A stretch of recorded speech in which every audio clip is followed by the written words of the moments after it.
నిజామాబాద్ జిల్లా పోతుల్లోని అముదాపూర్లో వికసిత్ భారత్ సంకల్పయాత్ర కార్యక్రమంలో ఎంపీ ధర్మపురి అరవింద్ పాల్గొన్నారు. బోధనమాచి ఎమ్మెల్యే షకీల్ అమీర్పై మండిపడ్డారు. షకీల్ తన కొడుకు విషయంలో తీరు సరైంది కాదని అన్నారు. సర్పంచులు ఏ పార్టీ వల్లైనా కేంద్రం నుండి వచ్చే నిధులను పార్టీలకు అతీతంగా గ్రామ పంచాయతీలకు అందించాలని అన్నారు. బీఆర్ఎస్ పార్టీపై ప్రజలలో విశ్వసనీయత లేనందున ఓడిపోయిందని అన్నారు.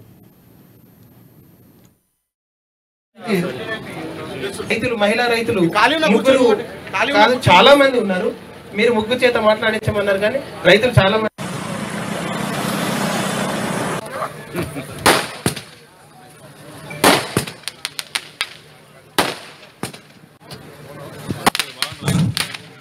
పోయి రోడ్ల మీద గుద్దుతే బండ్లు వేరే వాళ్ళని చంపితే రోడ్డు ఇవ్వడాలను గుద్దుతే ఇక్కడ ఎమ్మెల్యే కొడుకుని కాపాడుతున్నాడు.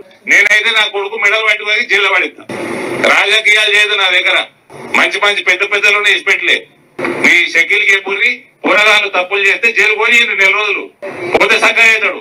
పోయిన సంవత్సరం చేసిండు, తాగి యాక్సిడెంట్ చేసిండు, కాపాడిండు, మళ్ళీ ఇంకోటి చేసిండు. అందుకని కాపాడొద్దు. ఏమన్నా ఉంటే సర్పంచులు వేరే పార్టీ వాళ్ళు అయినా సరే నా దగ్గరికి రావచ్చు. మీకు రావాలంటే పైసలు